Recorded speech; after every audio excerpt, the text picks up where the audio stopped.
कोई बच्चा बीमार रहे तो उसके माँ बाप सर्वाधिक परेशान होते हैं और कदाचित डॉक्टर ये कहते हैं कि ये ऐसी बीमारी है इसको जो ठीक नहीं हो सकती है। तो माता पिता की क्या स्थिति होती है वो वही समझ सकते हैं जिनके बेटे या बेटियां बीमार होती हैं। आयुषग्राम चित्रकूट से लगातार दौरे और झटके के बच्चे रोग मुक्त हो रहे हैं। समय समय पर आप सबके सामने उनको लाया जाता है।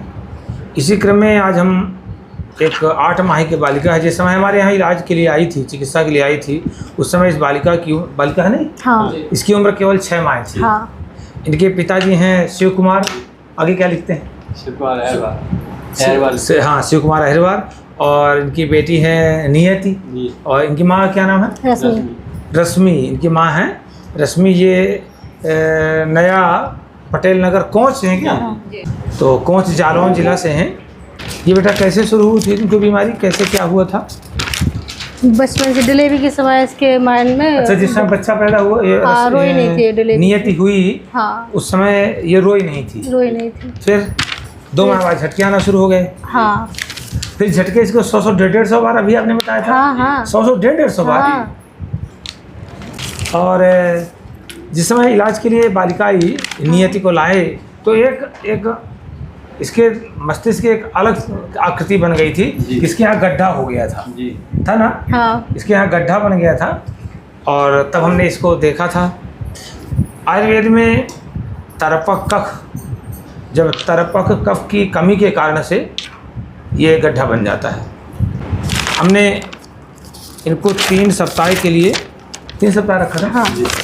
चूँकि मामला हम प्राय 2 सप्ताह ही रखते हैं, लेकिन चूँकि क्रिटिकल था मामला, इसलिए हमने इसको 3 सप्ताह के लिए आवासीय चिकित्सा में रखा। बहुत सारे झटके आते थे। दवाइयाँ एलोपैथ की चल रही थी। हाँ। कौन कौन सी? गार्डिनर चल रही थी, लेविलेक्स गार्डिनर। हाँ। और भी थी, और भी कुछ चल रही थी। इनका इलाज कहाँ कहाँ होता रहा? इनका इलाज झांसी रहा 2 डॉक्टरों के पास, फिर गुप्ता के पास और अभिषेक जैन के पास। हाँ, तो इन लोगों ने क्या कहा? इन लोगों ने भी मना कर दिया, मना, कुछ हो ही नहीं सकता। हाँ। और फिर इसके बाद ग्वालियर ले गए, इसके बाद ले गए अजय गौड़ के पास। अच्छा, तो उन्होंने साफ ही मना कर दिया कि ऐसे बच्चे ठीक नहीं होते। अरे ऐसे बच्चे ठीक ही नहीं होते। हाँ। ऐसा नहीं होता है कि जिसका माइंड विकसित नहीं हो रहा, विकास नहीं हो रहा इसके माइंड का। नहीं, एलोपैथ में वो दवाइयाँ नहीं हो सकती हैं, ये बात सही हो सकती है, लेकिन आप ऐसा थोड़ी कह सकते हो कि किसी पैथी से नहीं हो सकता। हाँ। प्राचीन काल से हमारे ऋषि मुनियों की चिकित्सा वैदिक चिकित्सा है, उसी से चिकित्सा हमारे देश के लोग कराते आए हैं।